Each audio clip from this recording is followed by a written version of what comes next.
I am going to turn it right over to Shaquana Riley, who's going to tell us a little bit more about CFVF United. So Shaquana, I'm going to also take the slide off so we can focus on you. But go ahead. Hi, everyone. My name is Shaquanna Riley. I'm the Associate Director of Combat Female Veterans and Families United. We're based here out of Greensboro, North Carolina. That's where I'm stationed. Well, no, I'm living now. I'm living here. So used to saying stationed as if it's a military base. So I'm living here in we're here in Greensboro, North Carolina. It is an all-female led and ran organization. Some are military veterans and some are volunteers.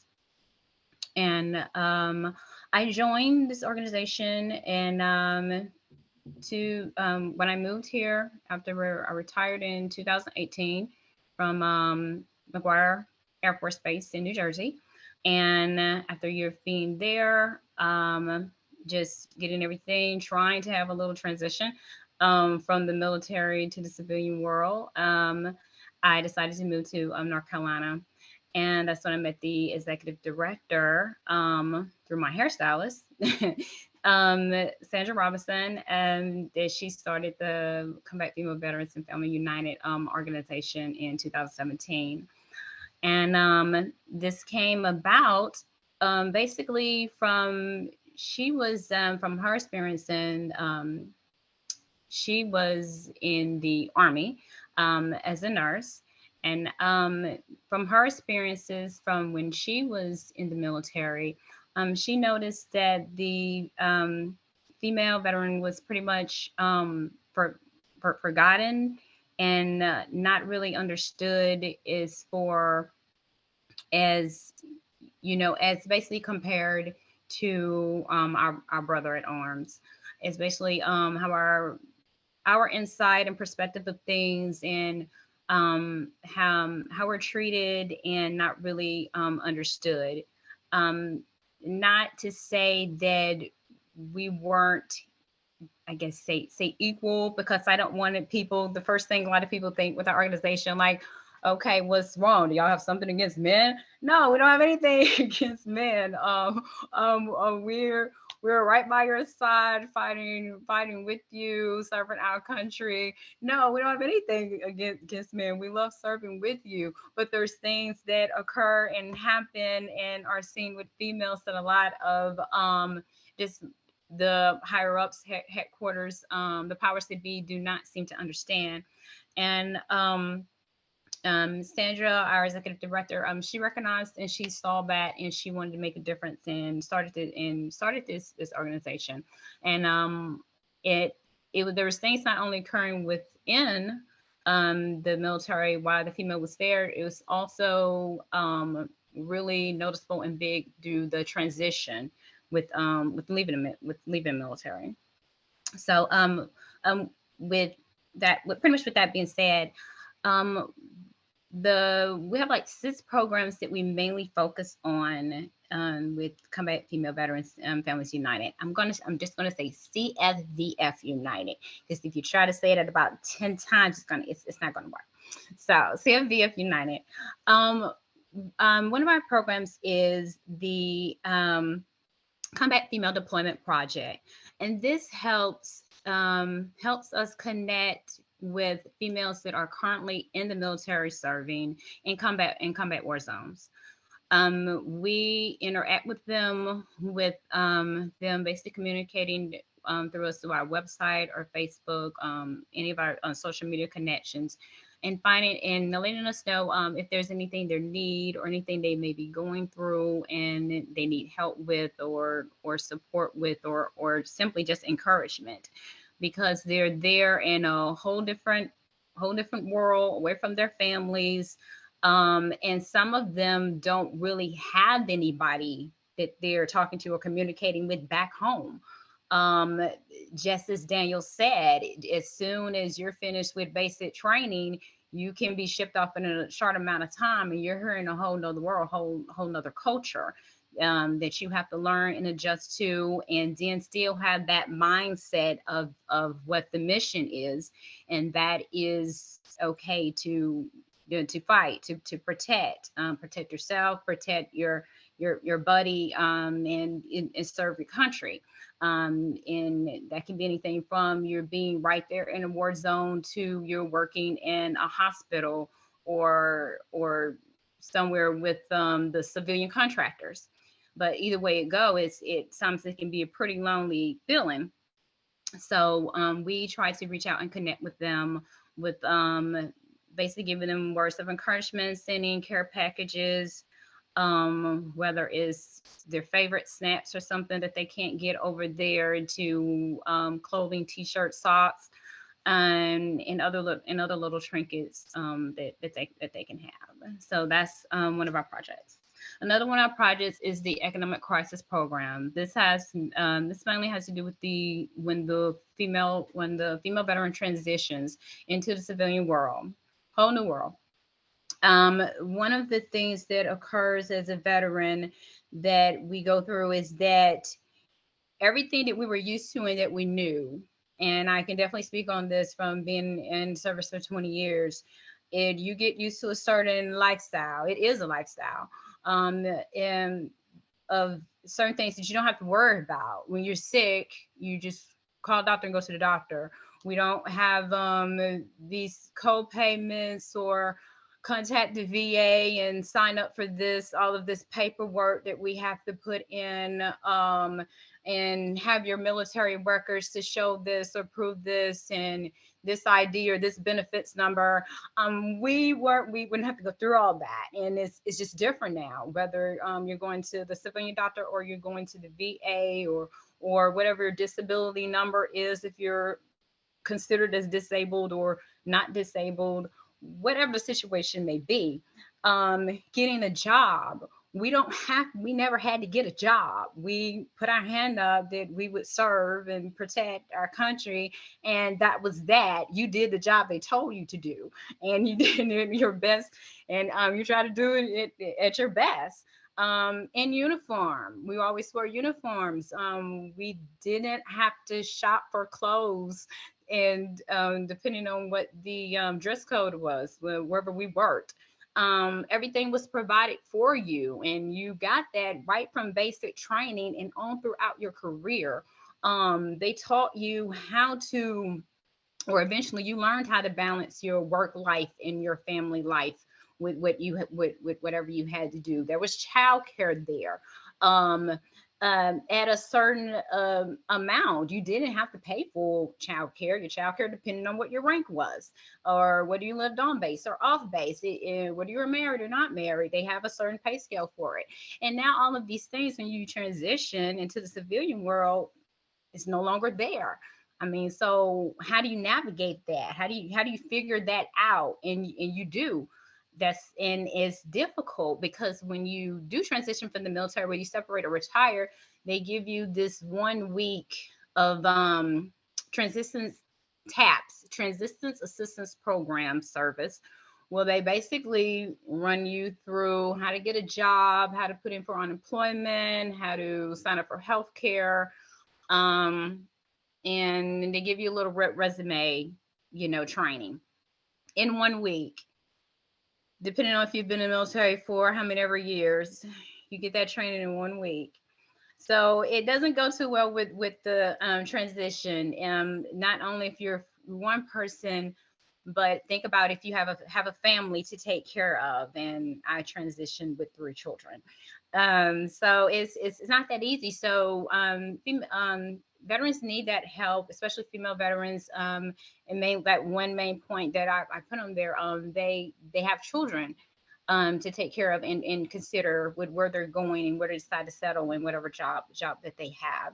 So with our economic crisis program, we help that female veteran with whatever, if she needs any type of financial assistance with getting that outfit or clothing for that job, or showing her how to get online and put in her resume, or help her with that resume writing, or even as simple, fell on hard times with, because now she's paying rent, and all that time she was in, her or her spouse, whoever, they were in base housing. It was automatically taken out of their check. It's nothing they never seen or had to navigate or try to figure out, or paying the bills. So we help them with that, with getting on their feet, and knowing what to do and how to navigate that. So that's part of our economic crisis program. Next, we have the Shiro Survivors Peer Support Group. As Evan was saying, yes, peer support groups. Yes, that is the way to go, and they're really helpful. This Shiro Survivors Support Group, it deals with female veterans who were in the military and they experienced military sexual trauma. So with them transitioning out of the military, they have post-traumatic stress disorder, basically stemmed from that. Um, they go due to their experience that they had in the military. It may be possible that it was never spoke of. They never reported it, or the saddest thing is when they did report it, no one listened to them or took them seriously. Is So there's a feelings of isolation, being alone, that it was her fault, where she was, whatever the case may be. There's even situations where the female, she was sexually assaulted by her superior. Who is she supposed to speak to then? Who is she supposed to report this to? Um, and for those that maybe did report, the process on the military side of when you do make the report, it could be possibly just swept under the rug, not really handled properly, because like I said, a lot of times in the military, it is they're pushing toward the mission and what they have to do. And when they're in a war zone, a combat war zone, it is definitely put to the side, or something that can handle when we get back to home station. And that's not really the way to handle that. So the support group basically listens and have females that are there sharing what they went through, because it is very therapeutic and healing to finally speak out about what she experienced, how she feels now, and learning how to deal with that. Um, because there are many females that carry along that sadness and that sadness and hurt and pain for years, just years, because they did experience the, just forget about it, or try to make them feel like it didn't happen or was their fault. So we have that peer support group on four times a year, for a matter of 8 weeks. Well, when the females get together, speak, and we have a certified clinical psychologist, Charisma, that helps them through that. And we have other psychologists that also join, professionals, to help them through what they're going through and start their healing. And our next another project that we have called Boots to Roots project. It's another our other peer support group. It is for the disabled female veteran.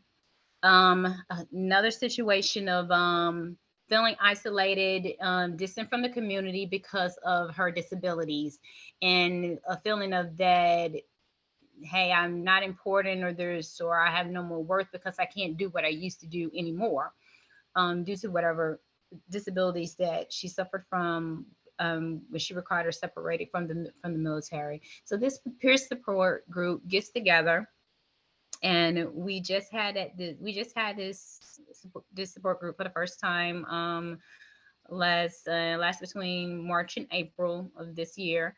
They garden, and gardening is therapeutic, and it basically helps them see their life, their worth, and what they can do, basically from the plants that they grow. So, for instance, if they're from the moment you plant that seed, have good expectations that it will grow and flourish and be of use in life. That is the same way she can view her life. no matter what the weather or what may come about, that you can survive it and still be well. And there's that's an example of the type of therapeutic healing that occurs with them growing their own produce, not just flowers, just they grow produce, so tomatoes and things that they can take home and feed themselves and their family. So that's a new skill that they also learn, and it's just really good, in a free, just relaxing environment. And it also just makes them actually just feel a part of something once again. And so we have that project, and we also have the um, two more projects: the Women Combat Project, in which basically once a year we have the North Carolina, the astounding combat female veteran um, ceremony that we have, that's in North Carolina, for women veterans, who are no longer in the military, but they are still contributing to their community. So we take time to recognize them, whether they're volunteering or helping in homeless shelters, whether they're um, speaking out about what's happening with veterans or in the military through the local community. We take time to recognize them and tell them thank you for also being a voice and an advocate for female veterans everywhere. And our last program is the Last Transform Project. That is just what we do inside our organization to be an advocate for female veterans. With whether it's writing letters and putting our newsletter on our website, letting people know different things that are happening within the female veteran community, and just speaking out, whether it's to our governors and Congress, of what is going on, and also not just being a voice for them. That's why we do our best to stay in contact and communicate with the female veterans that are still serving, because someone has to be their voice. Someone has to let them know, let people know what may be going on and occurring, because when you're in that military environment, it's just completely different. It is still the same as hurry up and wait. Yes, what it is, and it's always on the move. So a lot of times what a person may be personally going through, whether it's financial, personal, spiritual, it does not get addressed, and it's on a whole nother level for female veterans out there. So we want to be their voice and let them know that we're there for them, we're care for them, and someone here is here to support you. Because our motto is, we serve because she served. So we are definitely there for our female veterans. That's why we're all female led. To know there's voice in numbers, and we're here to help. Wow, thank you for your time. Yeah, Shaquana, we had the pleasure to meet you and some of your team, and thank you for all this work that you do and the service that you and much of your team have provided to our country. So thank you. That was really inspiring. And I think that you are meeting a need that a lot of us see as missing in some of this work. So thanks so much.